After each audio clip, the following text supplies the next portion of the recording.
Capítulo 3, Parte 3. A escolha que conduz à paz. Muitas coisas dependem da nossa perspectiva. Se o meu Deus não for maior do que a minha vida é maior do que Deus. E esse é o momento em que a ansiedade assume seu posto. A mente humana é algo interessante, dizem os autores Bill e Kate Peel em seu livro Discover Your Destiny, Descubra o seu destino. Ela consegue se concentrar em muitas coisas de uma só vez. Quando estamos preocupados com um problema e nos concentramos em nossa incapacidade de lidar com ele, não há espaço para Deus. A habilidade de pensar racionalmente volta somente quando mudamos nosso foco para a capacidade de Deus. E quando agimos assim, Paulo diz: "E a paz de Deus, que excede todo entendimento, guardará os vossos corações e os vossos sentimentos em Cristo Jesus." Filipenses capítulo 4, versículo 7. Quando decidimos orar em vez de nos preocupar, quando escolhemos ter um coração grato em circunstâncias não boas, então a paz de Deus surge e nos leva para a prisão preventiva. Ela fica de guarda na porta do nosso coração, transcendendo, excedendo e desconcertando nosso entendimento humano, trazendo-nos paz. Aliviadas das obrigações, podemos tirar nossos colares da preocupação e ganhar o escudo da fé. Depois, podemos recuar e assistir à operação de Deus. Por falar em colares de contas, o uso do komboloi diminuiu significativamente na Grécia há 3 ou 4 décadas, quando os jovens gregos tentaram adotar estilos mais modernos. Mas parece que agora esses velhos redutores de estresse estão voltando com tudo. Até mesmo na cosmopolita Atenas é possível encontrá-los em todos os lugares. Você pode comprar colares da preocupação feitos de plástico mais baratos, em bancas de jornal, ou deixar milhares de dólares em uma joalheria e adquirir algo mais adornado.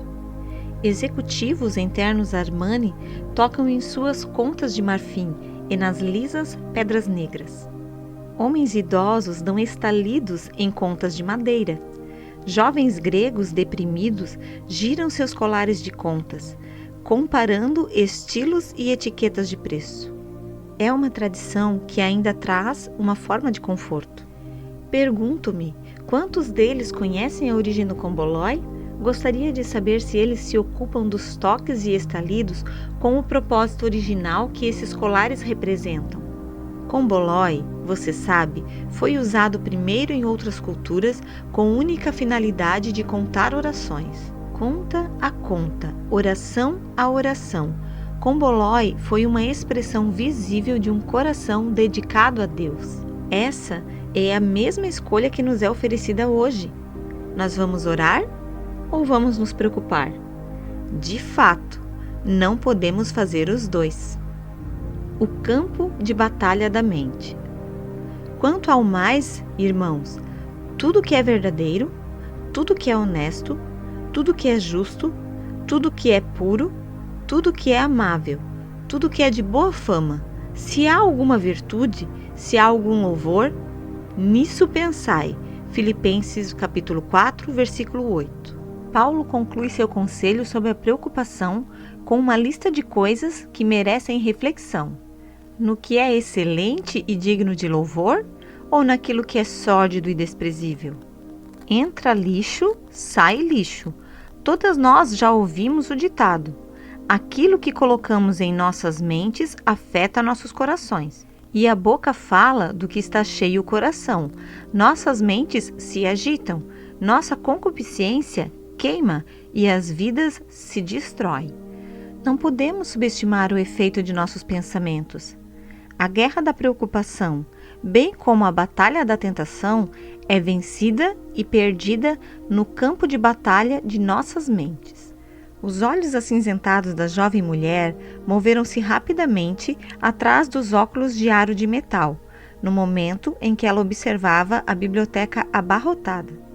Por um instante, pensei que ela pudesse se virar e ir embora.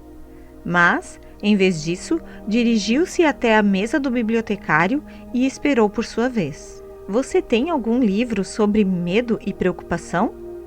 Ela perguntou ao homem sentado atrás da mesa, com uma voz baixa e suave. Reconheci a dor que enlaçou seu mundo. Eu também já havia vivido em seu mundo de ansiedade. Deus trabalhou muito em minha vida no campo da ansiedade. Eu fui alguém que queria consertar tudo, fazer todos felizes. Estava tentando fazer tudo certo para impressionar a Deus, através das minhas obras. Como Marta, estava continuamente agitada e preocupada com muitas coisas. Queria crescer em Cristo, porém, sempre me deparava com um obstáculo. Não seguia adiante por causa do medo. Em vez de transpor com um salto aquela barreira por meio daquele que me fortalece, eu ficava estática. Então, voltava para dar mais uma olhada e tentar imaginar uma forma de conseguir vencer o obstáculo sozinha.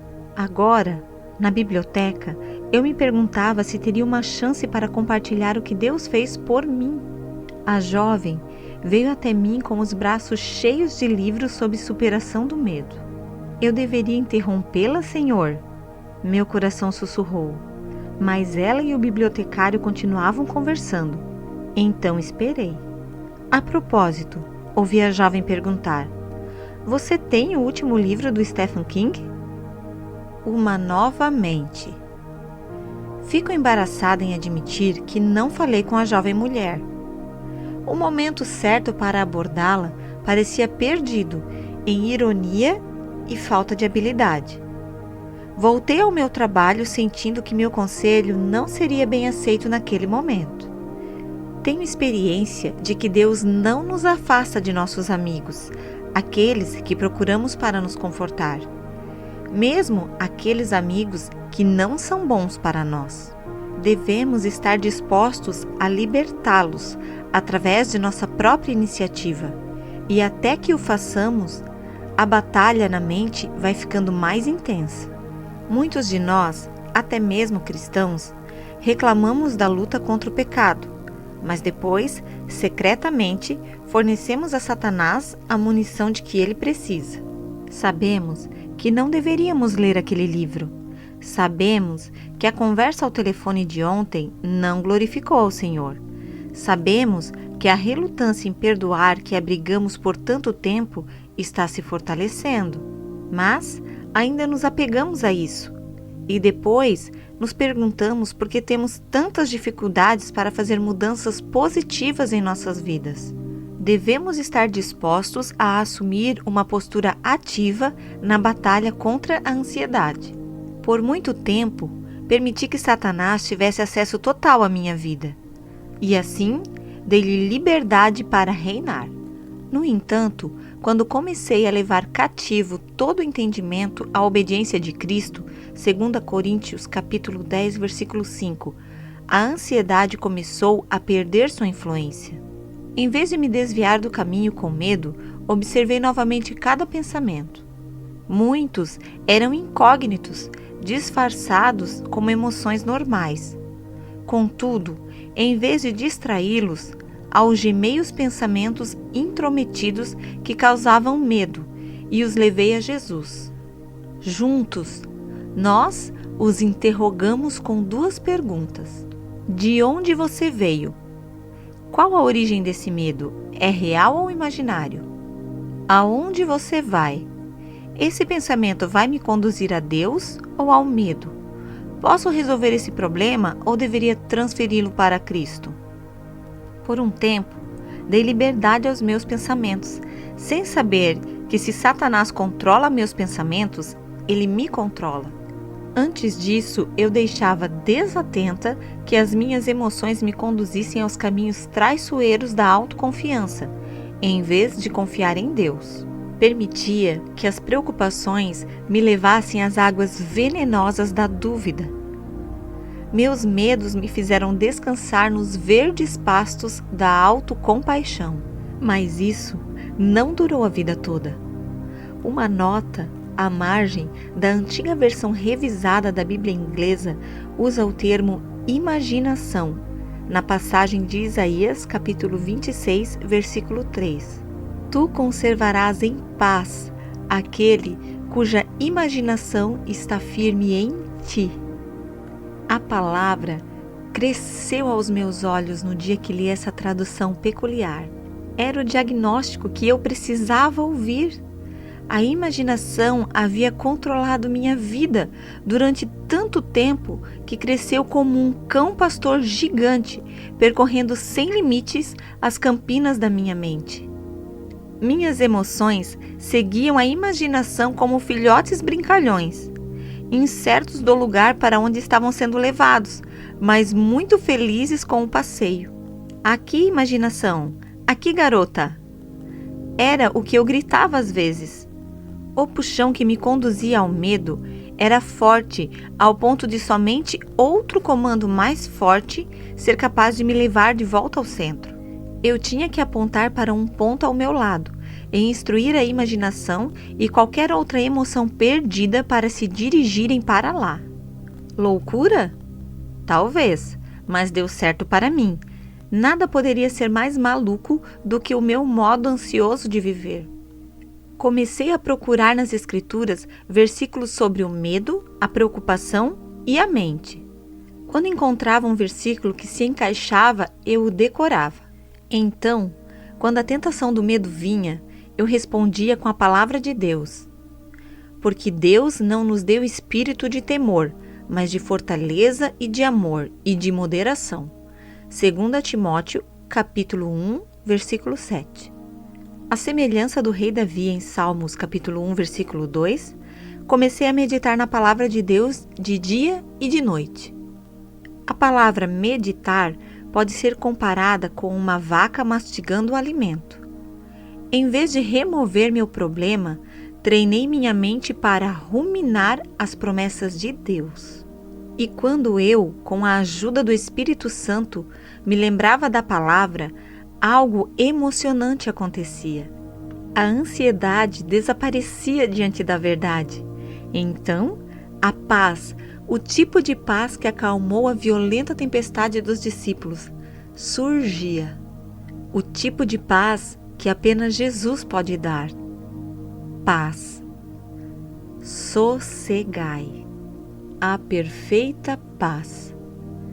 A perfeita caridade lança fora o temor, nos diz 1 João capítulo 4, versículo 18. Gosto bastante do modo como J.B. Phillips traduz esse versículo. O amor não contém o medo.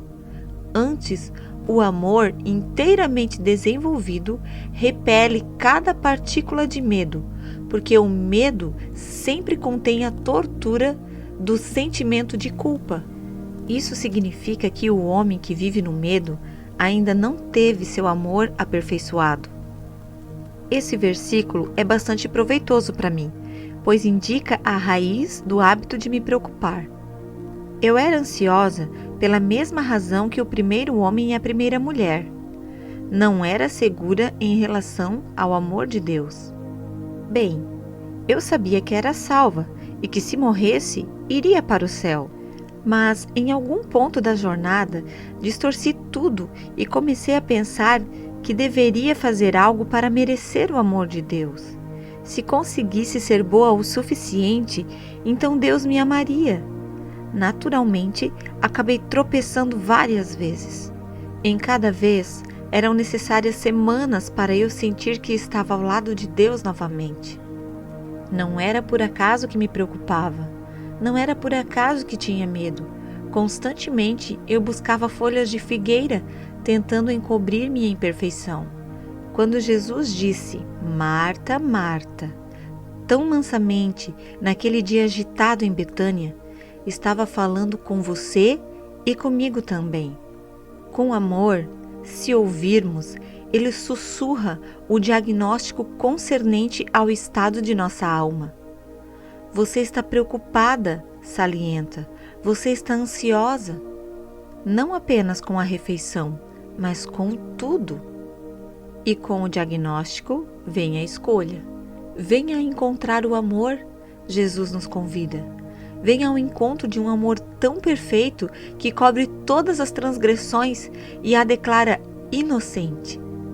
Venha ao encontro do amor que afugenta o medo. Venha encontrar tudo o que você sempre desejou. Encontre paz para sua alma. Joana, Joana, o Senhor diz à minha vida hoje. Ouça com atenção. Você vai ouvir Jesus chamando seu nome também. Ele está dizendo: não se turbe o vosso coração. Credes em Deus, crede também em mim. João, capítulo 14, versículo 1. Ele nos insta a abandonar nossos colares da preocupação, a desistir de consertar o que não conseguimos e a buscar a sua face. Jesus está nos chamando para a grande troca, aquela em que nunca perdemos. Quando trocamos as muitas coisas que nos tornam ansiosas, Ele nos dará uma só coisa que acalma nossos corações: Ele mesmo. Porque Ele é o príncipe da paz. 10 maneiras de domar o hábito da preocupação. 10. Faça distinção entre preocupação nociva e a preocupação natural. Verifique se você pode fazer alguma coisa a respeito da situação. Em caso positivo, trace um plano para resolvê-la.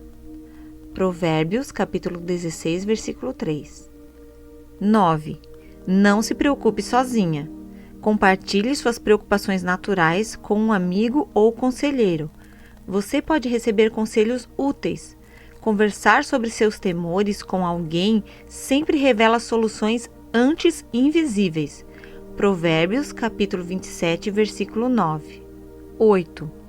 Cuide de seu corpo. Exercícios regulares e descanso adequado podem acalmar muito a preocupação. Quando nossos corpos são sadios, nossas mentes conseguem controlar melhor o estresse e a reagir mais convenientemente. 1 Coríntios, capítulo 6, versículos 19 e 20. 7. Faça o que é certo.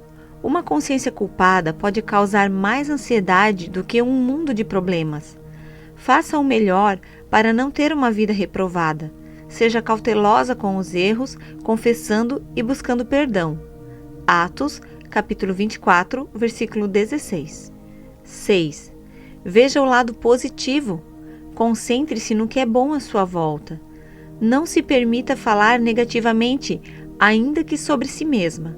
Efésios, capítulo 4, versículo 29. 5. Controle a imaginação. Seja realista com os problemas que está enfrentando. Tente viver aqui e agora, e não pensando no que pode acontecer. Isaías, capítulo 35, versículos 3 e 4. 4. Prepare-se para o inesperado. Faça uma reserva de dinheiro e tome medidas sensatas a fim de estar preparada quando as dificuldades surgirem. Provérbios, capítulo 21, versículo 20. 3. Confie em Deus. Lembre-se de colocar Deus na sua equação. Então, quando o medo bater à sua porta, você pode mandar a fé atendê-lo. Salmos, capítulo 112, versículo 7. 2. Medite nas promessas de Deus. As Escrituras têm poder de transformar nossas mentes. Procure passagens bíblicas que tratam especificamente de ansiedade. Responda às dificuldades de sua vida com a palavra de Deus. 2 Pedro, capítulo 1, versículo 4. 1. E qual será a recomendação número 1 para domar a preocupação? Ore. O hino de Joseph M. Scriven diz tudo. Oh, que paz às vezes perdemos! Oh, que dor inútil carregamos! Isso é porque não levamos tudo a Deus em oração. Colossenses, capítulo 4, versículo 2. Busquei ao Senhor, e Ele me respondeu. Livrou-me de todos os meus temores. olharam para ele e foram iluminados, e seus rostos não ficaram confundidos. Salmos, capítulo 34, versículos 4 e 5.